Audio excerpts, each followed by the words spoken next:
about making sure we've got great nurses in the state of Florida. So before we get into that, I would like to thank our Surgeon General of Florida, Joe Ladapo, for joining us. We also have Representatives Plakin, Smith, and Federhoff from the Florida House of Representatives. We have Dr. Georgia Lorenz, the President of Seminole State College, so thank you for hosting us. Sean Malzberger, President of Orlando Health South in Seminole County. Senior Chancellor Henry Mack. And I know I saw the Sheriff is with us, Dennis Lima, thank you so much.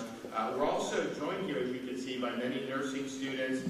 So we're going to have Rhiann Champion come up and talk about some of the issues that we're working on here in the state of Florida and what they're doing at Seminole State and others. COVID kind of put this into really sharp relief, but in reality, there's been a need for nurses for quite some time. Florida has always projected to have shortages far into the future, and this is something that since I've been governor, we've put emphasis on and we've put resources behind. Once COVID hit, you started to have these situations where if you had a surge somewhere, hospitals would need more folks. They started hiring all these traveling nurses. I mean, honestly, those traveling nurses were making a killing doing this. There would actually be nurses that would be at a hospital, and they would just keep working at the same hospital, but just switch to work for the staffing company and end up making a lot more money. So the bottom line, though, is it showed that this is a really important field and in a very high demand field. And so this is something that we take seriously. How could I not? My mother was a nurse for over 40 years, so trust me, we understand in my household how it works.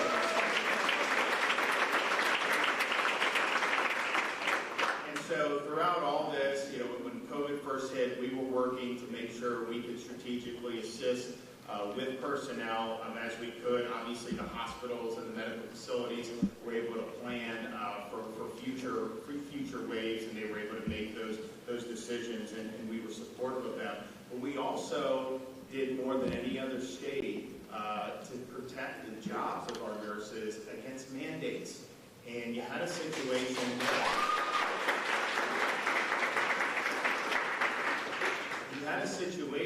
where many of these nurses had already had COVID, okay? They are on the front lines. They are dealing with patients, and not just people that are working in a COVID unit. You have people that are dealing with a whole bunch of patients, and as many of you know, these patients can come in for something else, and then some of them had COVID, not serious COVID, but they can still. So you had a lot of nurses that ended up have already had it. Probably higher percentage of nurses have had it than many other things in the population.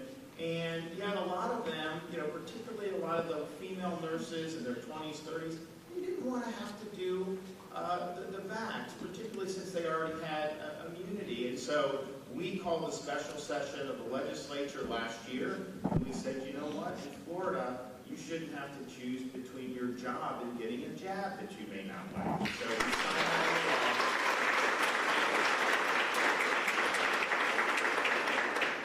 law. A lot of the states were engaged in litigation against CMS for their mandate, and Supreme Court ruled against us on that. But the state of Florida has not surveyed any hospitals. We are not going to be involved in enforcing any CMS mandate that's going to result in people losing their jobs. And so the end result in Florida is you just sign the form, seek the protections that the laws provided, and you are going to be okay. But here's how ridiculous it got. There were some states that were forcing COVID vax on nurses, and so some of them left their jobs because they didn't want to do it. But then you all of a sudden had surges for whatever reason, and the hospitals were shorthanded. So in some states, you actually had a situation where if you had recovered from COVID but were not vaxxed and were perfectly healthy, you are not allowed to work. But if you were vaxxed and currently had COVID, they were bringing you back in to work when you were actually COVID positive, just because you had taken the vax. I'm sorry, that is a religion. That is not evidence-based medicine, and it's wrong.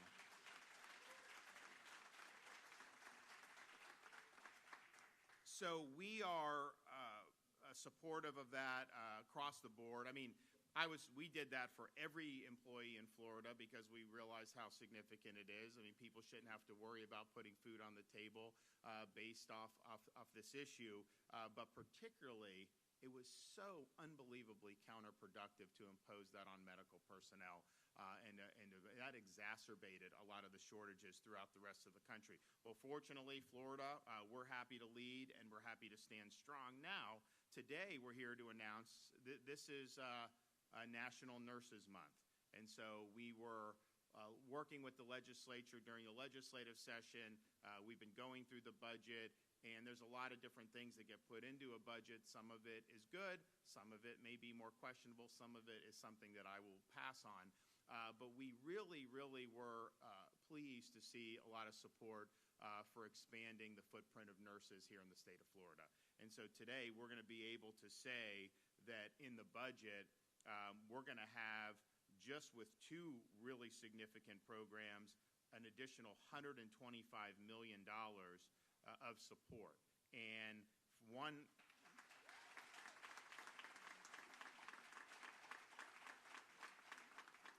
So in this new funding initiative, we've included $100 million for higher education and workforce education programs composing the pipeline program. This pipeline program will financially reward colleges and universities for excellence in nursing education programs based on their student performance. Institutions will use these earned dollars to invest in their programs, and we're also doing another $25 million to establish the Line Fund, which is linking industry to nursing education, which will directly go towards combating the shortage of nursing instructors. The funding evens the playing field for nurses, whether they study at a public or nonprofit private university in Florida or institution. The price nursing students pay in tuition won't determine employer preference when beginning their careers.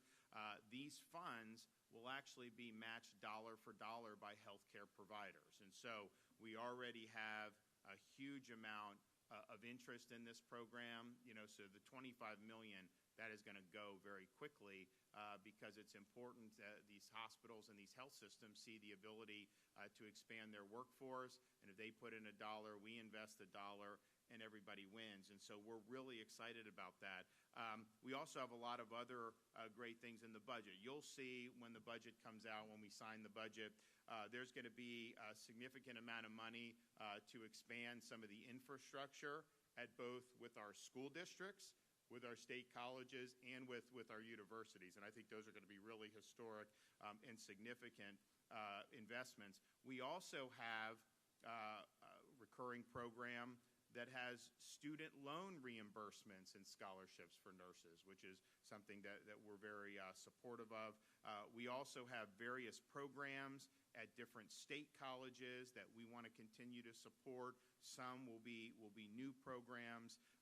Others will be with things like the Department of Veterans Affairs, making sure that we have salary and recruitment incentives for nurses employed by the department there, because these are very significant patients, and we want to make sure we're doing right by them. And yes, we have even more reimbursement and loan repayment programs sprinkled throughout the budget. So all in all, I think we're putting our money where our mouth is. There would be a need for this anyways, but especially when a state is growing. And, look, I'm not asking for people to move to Florida. Like some people, oh, please come to my state. Honestly, I like the people we have here. I think we're doing fine. And I'm not saying we're going to,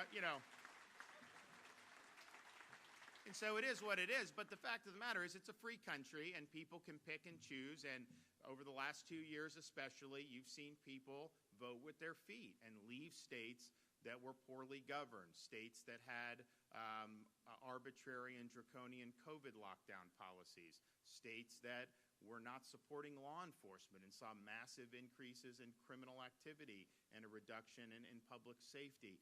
You've seen different approaches to education where we made sure our kids were in school 5 days a week. Other places locked kids out of school for over a year. It's interesting, even Harvard came out and did a study, and they said the states that locked the kids out of school, they saw a widening of the achievement gap, like rich, poor, black, white. They saw it get worse. In Florida, there was no change for the worse because we had kids in school. So you saw a bunch of reasons, and then people do vote with their feet. So that's just the reality. It's a free country. People say, could you do like an immigration program for Florida for other people? And you're not allowed to do that under the Constitution. If I could, maybe we would. I mean, who knows? But the bottom line is we have to look at the fact that the state is a place to be. People like it.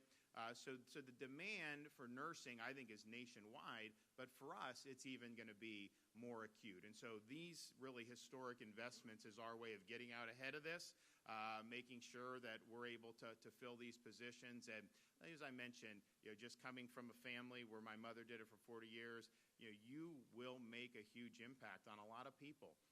Particularly when they have difficult circumstances to deal with. They will always remember, to have somebody there who was attentive and caring for them at some of their most vulnerable moments. So I just want to say on behalf of the state of Florida, thank you to all the nurses in our state for what you do. We really appreciate it, and we know how important it is. And so I would like to bring up some other folks here to be able to offer a few words of wisdom. I think we're going to have somebody that really, at this day, doesn't really anymore need an introduction, the Surgeon General of the state of Florida, Dr. Joseph Ladapo. Come on.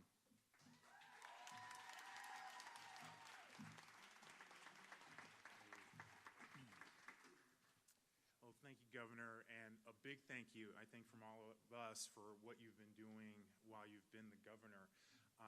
The governor mentioned, and seriously, I really strongly feel that, the governor mentioned some of those states that decided to part ways with nurses that opted out of the COVID-19 vaccines, but then quickly asked nurses that were vaccinated and were testing positive, along with doctors, to come back into the hospital.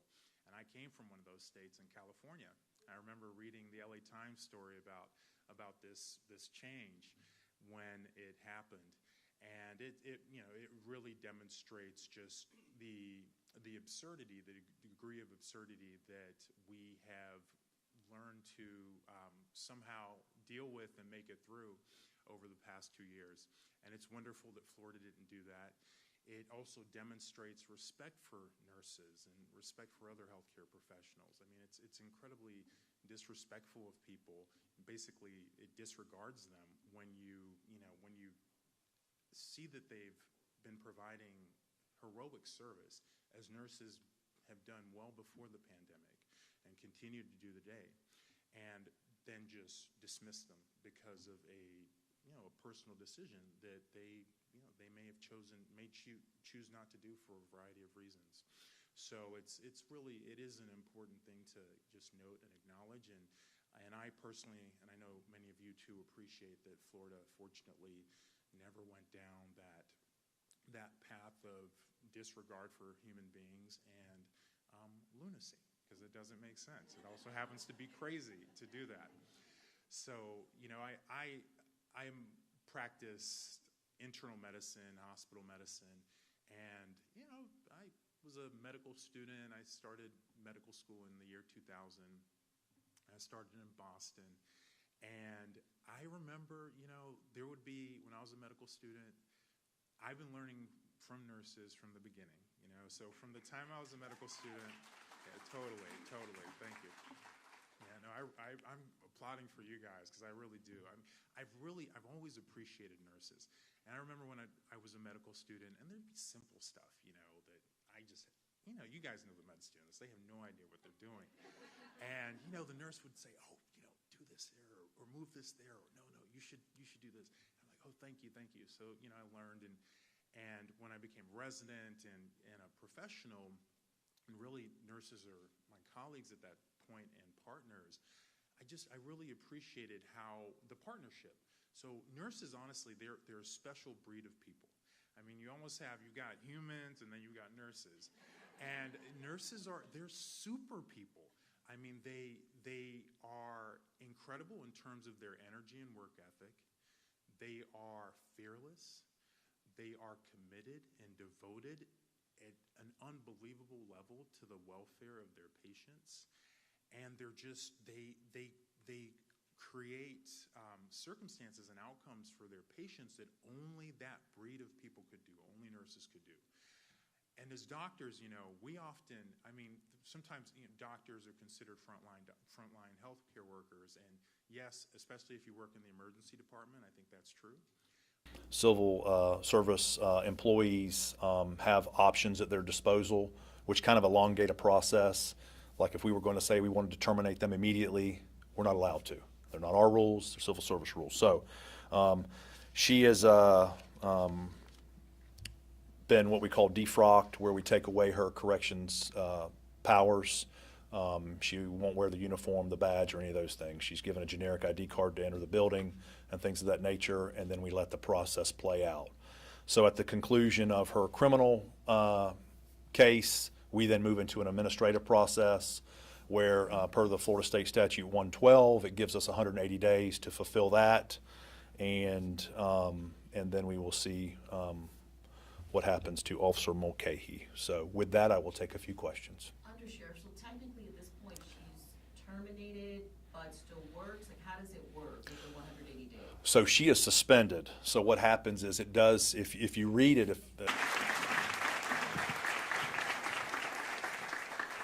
Well, thanks, Joe. You're doing a great job. Unfortunately, over the last couple years, I think a lot of Americans, understandably, have viewed people involved in public health as really a menace to their freedoms.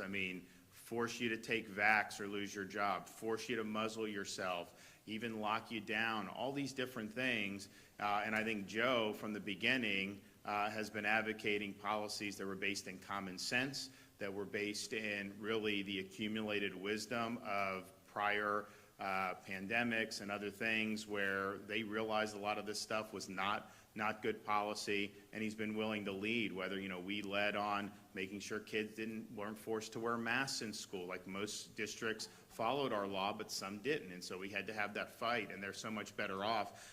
How are you gonna teach a kid to read and enunciate when they're covered in this mask for 8 hours a day? Joe was willing to come up and say that, and the kids are better off for it. Same thing with making sure that you had protections for your job based on this. And you had a lot of these public health authorities rejecting core scientific principles like immunity through prior infection. I think the CDC, it took them, a year and a half to even acknowledge that there was protection for people. They're still wavering on it. And so that's like, that is not confidence inspiring. And so I think time and time again, we've seen a lot of these institutions and a lot of the people that, and first of all, you kind of have to say this garbage, otherwise you ain't going to get booked on CNN. That's just the way it works. And so they've constantly done that, and I think the result is people have just totally lost trust in a lot of these institutions and a lot of these people. And I think what Joe brings in Florida, and people around the country are noticing this because people will say they like him, they don't even live here when they run into me, is somebody that you can trust, that is not somebody that believes that our freedoms are just simply expendable just because a cabal of medical people don't think that the freedoms are worth anything. That's not the way you practice medicine. And so I hope that with what Florida's been able to do, I mean, we're more of a model of, we want doctors to be able to practice medicine. We want them to be able to put their judgments out there and stand up for what they think is the proper science, even if it doesn't fit the narrative, and they need to be able to be protected to do that. So Joe's really led the way on that, and I think that, there's different people, parents have flocked to Florida because of the schools open and the no mask and not forcing the students to be vaxxed. But I think you're going to see more and more physicians come to Florida because they understand that this is a great place to practice medicine with people like Joe at the helm. Okay, Sean Molsberger, you're up. Okay. Well, good morning, everyone. I want to start off by thanking you. I know we have a lot of our nurses, not just nurses students, but we have a lot of the heart and soul of Orlando Health South Seminole Hospital nurses right over there. But everything you said was absolutely correct. Orlando Health has had a great partnership with Seminole State College for many, many years. And this morning I wanted to highlight just two of those that are helping with this nationwide shortage in really not just nursing, but overall healthcare in general. Seminole State College is a preferred education provider, and this is one way that Orlando Health invests in our own workforce and ensures that we have a community of healthcare workers trained to provide the complex medical needs of a rapidly growing region. We've heard that for sure. Orlando Health's preferred education program allows team members to attend Seminole State College with no out-of-pocket cost. Orlando Health pays the cost of tuition and textbooks directly to the college for eligible team members, so there's no waiting for reimbursement. What we were finding is we had some patient sitters, we had nursing assistants, we had folks that said, gosh, I really want to go to that next level and advance my career and become a nurse, but I couldn't afford to wait for that reimbursement to occur. And so we said, how can we remove those barriers? It's all about that professional development, that personal development. And so we now directly deal with the college so they can just focus on their education. And it has removed quite a few barriers for them. Team members may pursue an associate degree, bachelor's degree, technical certificate in nursing, diagnostic medical, sonography, respiratory care, emergency medical technology, food services, and then many other programs. Flexible online courses allow the members to successfully balance their careers, personal lives, and education at a pace that works for them. The second partnership, which is really, really cool, which began earlier this year, and again, how do we work differently and creatively to help with the shortage? It's a unique opportunity for nursing students here at Seminole State College to enhance their experience during their senior semester for clinicals.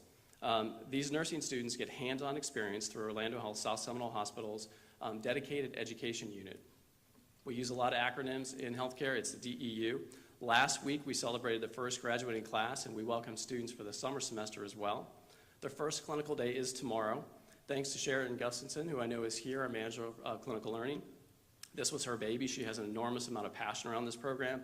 And then a special thanks to Nancy Gasper, Dean of Nursing here at Seminole State College. Been an amazing partner. And what's been really, really cool is to watch these students come and get to work alongside of folks that have been in the field for 5, 10, 15, sometimes 25, 30 years that have been through an enormous amount in their careers. And it helps them gain their experience so much quicker. So when they hit the floors as a nurse that first time, they're ready to go and take care of our patients.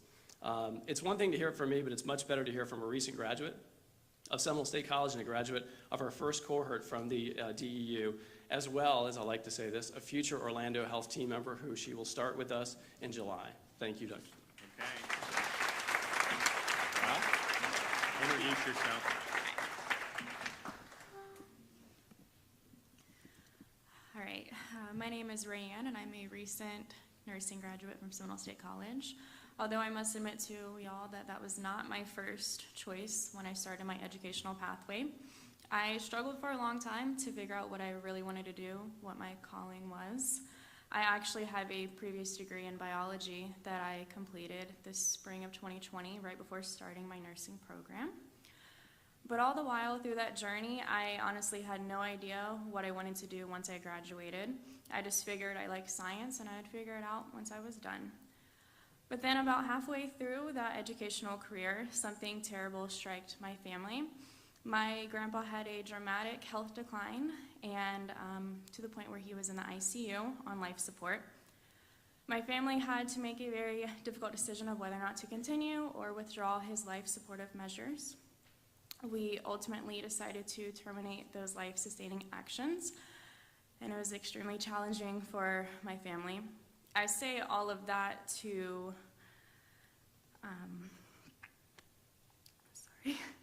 to better explain why I chose the nursing profession. The nurses I came in contact with were some of the most caring and empathetic individuals. They were always at the bedside, willing to answer any questions I had, all while taking care of my grandpa in his final days.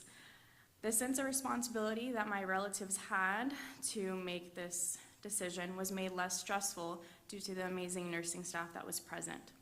Being around that type of compassionate care was what motivated me to pursue nursing. I wanted to make a positive impact on people's lives and be there for someone in their time of need. And I can honestly say that throughout my nursing educational career at Seminole State, I have done just that. I was there when my patient gave birth to her first child. I was there when my rapid response was called on a patient when her O2 stats suddenly dropped. And I was there to provide post-mortem care on a patient that had just passed away. As a new nursing graduate, I can't wait to continue growing and impacting my patients. I am so proud to be a part of this wonderful line of work and, of course, be a part of Orlando Health Organization. I just hope that society can fully recognize the vital role that we as nurses play in the healthcare system and listen when we advocate for a better working environment. With the shortage we have now, it is a perfect time to invest in our state's nursing programs. That is why this $125 million nursing force funding that the governor has just announced is a pivotal step in highlighting the importance of our nurses. It signifies a relentless dedication to attract and retain the skillful, authentic individuals we need to keep pushing the nursing profession forward. So I thank you, Governor, for a wonderful funding opportunity, and I thank you all for listening to my story. May we continue to always care for our nurses. Great job. Good job.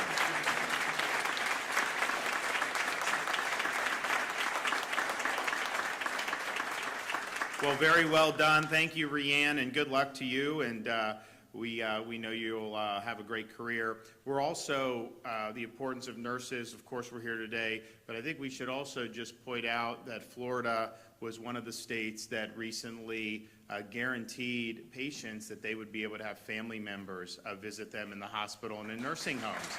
And you know, many of our hospitals here were more rational about it than maybe some other parts of the country, but the fact of the matter is what you saw happen in this country over the last 2 years was basically compounding a difficult situation. And so yes, you have COVID-19 emerges, you got to deal with that, you got to face that, but to shut off people in their most vulnerable moments from the type of human contact of the people that they love, that is not good medicine, okay? It's not, the people, when they have the people there around them, even if it's just being more comforted, if they don't end up pulling through, that means a lot, and those moments mean a lot to people. But you're never gonna convince me that the outcomes are better when people don't have their loved ones around them. Of course they're not. And so we were very much an advocate very early on from having hospitals do this. I know there was, here in Central Florida, you had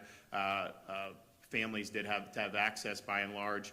There were other parts of the state it was a little bit more difficult. And so you have the right, though, when you're in those vulnerable situations, sometimes with your life hanging in the balance, the people that you love, the people that are your close family, you know, they absolutely, you have a right to have them there, absolutely. And so we're proud that we did that. I think it'll make a difference. And again, a lot of our hospitals were more rational, but I think people are going to look back at this period and there's going to be a lot of things that they just shake their head at. Like, I mean, I think like in California, I remember seeing like some guy just swimming in the ocean by himself, and they like all these police boats go and take him out of the water as if he was some real threat for COVID. I mean, so some of the stuff was ridiculous what would happen. But when you talk about saying kids can't be in school for a year, that's going to be viewed as a catastrophic decision. But I do think that the separation of the patient from their families in many of these hospitals around the country, people are going to look back today and say, you know, that was really cruel.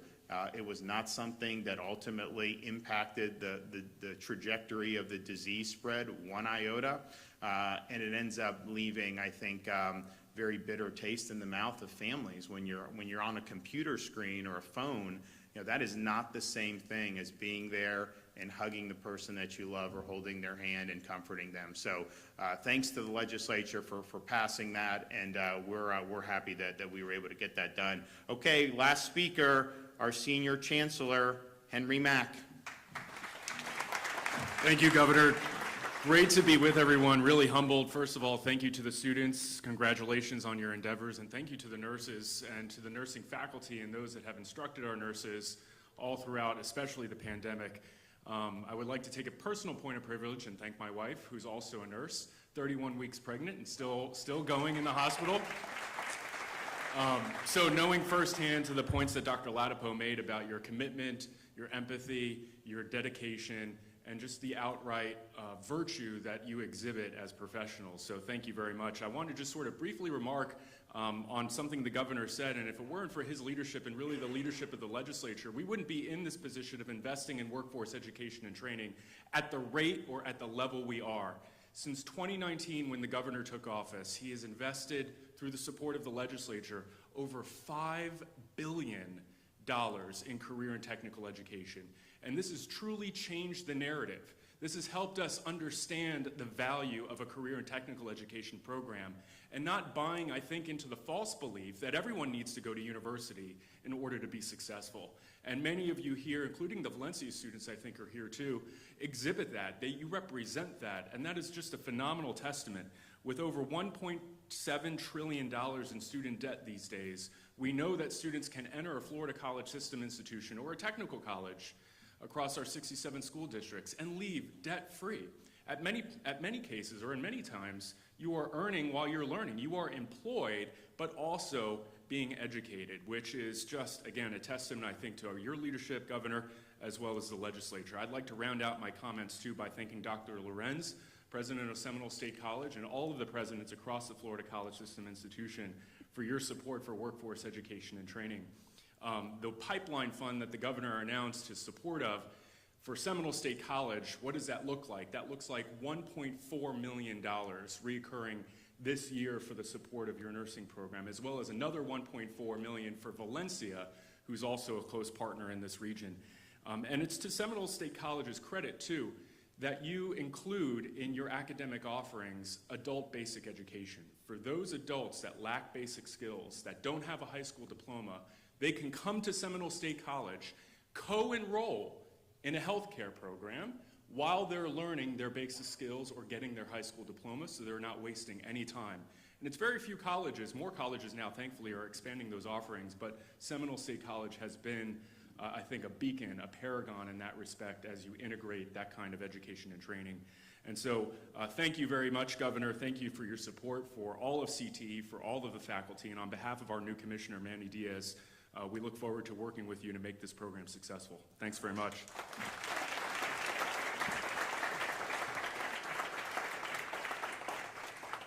Well, we're excited, and again, for all the nurses that are out there, thanks for what you do. It's really important. And then for those who are thinking about different career pathways, of course, you see that Florida is really standing behind the need for nurses and putting a lot of resources to bear.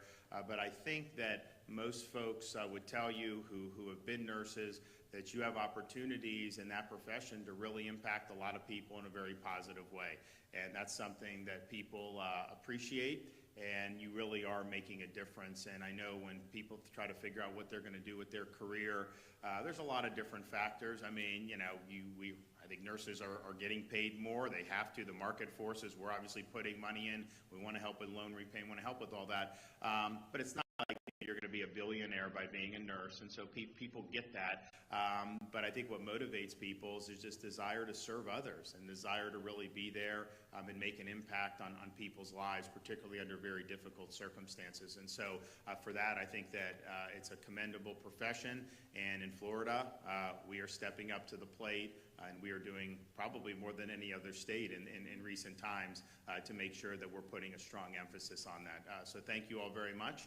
Thanks to Seminole State College. And does anyone have any questions back there? Yes? Jeff with Coolidge, WFTV. Wanted to ask you about the special session coming up and if you're going to ask them to take on constitutional carry. So we have a special session on property insurance reform. This is a market that has been problematic in this state for a long time. And some people have seen obnoxious rate increases. Part of the reason that happens is because we don't really have a competitive market. A lot of these companies, major companies, have left the state because of how hostile the underlying framework is. You know, I'm a former military. Most people that join the military end up signing up with USAA. And I can tell you, car insurance, all that, when you have problems, they just fix it. It's a very good company. They don't do Florida for homeowners insurance. It's just not something because of the way that we have. We have 8% of the property claims nationwide and 78% of the litigation nationwide. That is causing these premiums to escalate, and so we have to address that. It's something that's very important. We tried to address it during the regular session, and we're unsuccessful.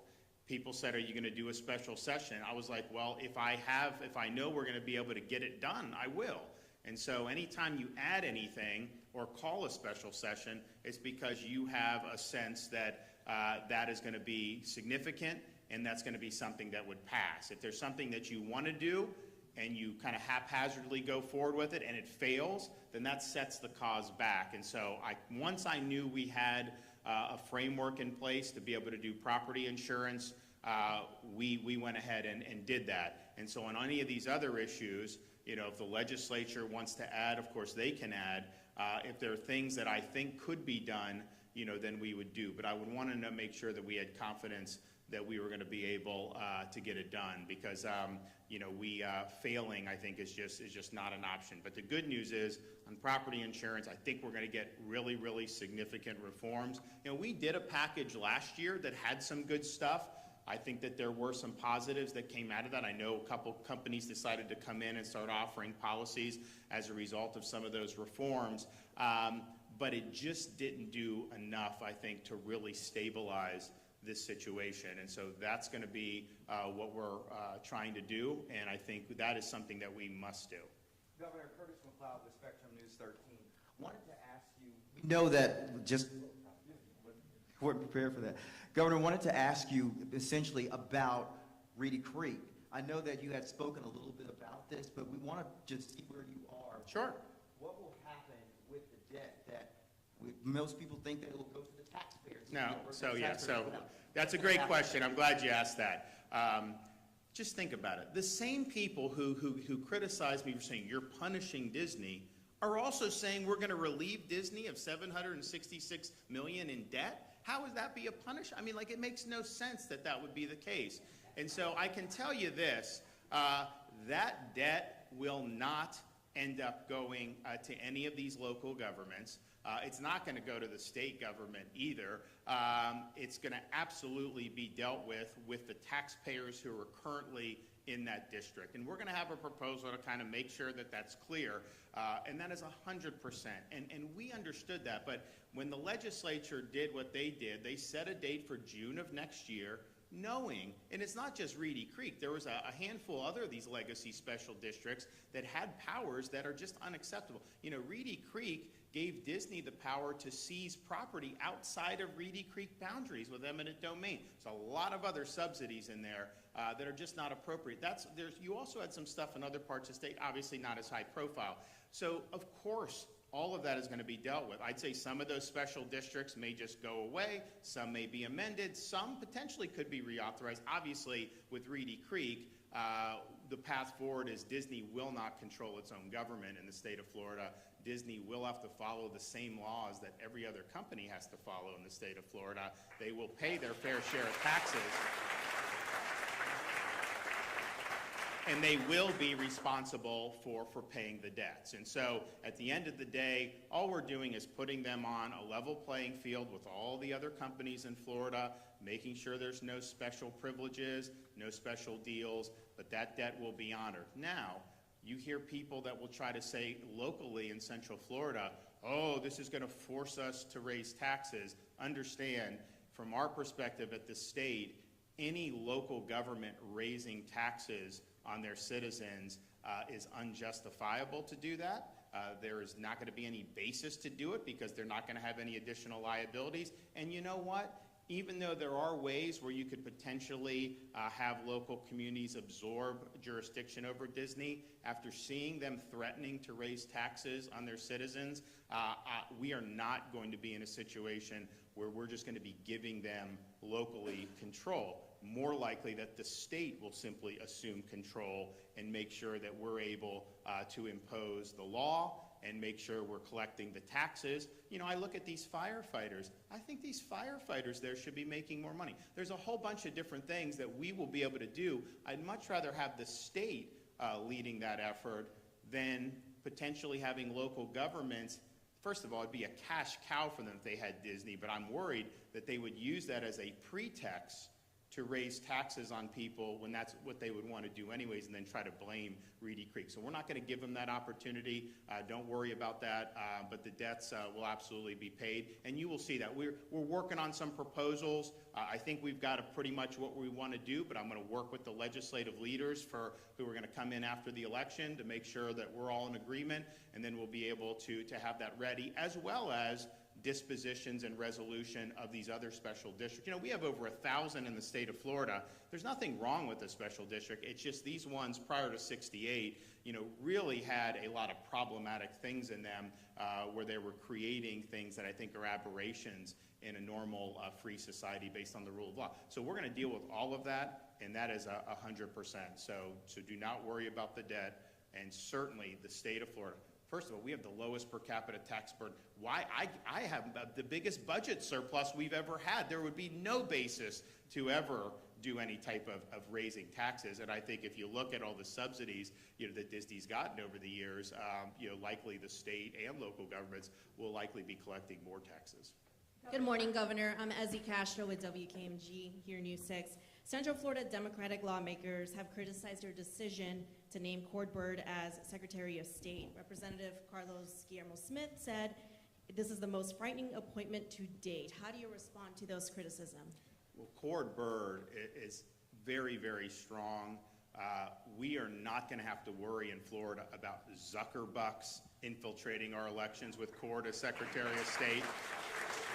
We're not going to have to worry about ballot harvesting with Cord as Secretary of State. We're going to make sure that the elections are run efficiently and transparently, but we are not going to allow these external influences to come in and to corrupt the operations, and we're certainly, you know, not going to allow political operatives to harvest all these votes and then dump them somewhere. And so I think that we have a great framework in place. I think Cord has been very, very strong in terms of wanting election integrity, and so we're going to be off to the races, I think, very, very quickly. So he's going to do a really, really good job, and I'm excited for him to get to work. Governor, all right, everybody. All right, one more. Yes, ma'am. Yep. This is Melissa Thomas with Florida National News. Just kind of following up on this announcement here as it relates to nurse training and nurse funding. Wanted to find out if you also included UCF. There was some kind of appropriation legislation submitted in the budget for particularly a building towards Medical City or anything like that. So just wanted to follow up and find out what the status was of that. So I'm reviewing all of that. I will say that there are literally tens of billions of dollars in the current budget for expanded infrastructure relating to nursing programs, UCF, USF, some other places. I have not decided that I would veto any of those as of now, and so we'll see how we're going. We haven't completed the full review, but regardless of how it comes out, I think almost assuredly you will see a really significant amount of money go to both state colleges, actually some school districts, as well as universities to be able to expand some of the facilities that they have. And it only makes sense if you have more and more students that you're training. You want to make sure that they have the capacity there to be able to get all those students through. So stay tuned on that, but I think there'll be some really good news when it comes to that. And of course, the facilities are important. You need to be able to do that.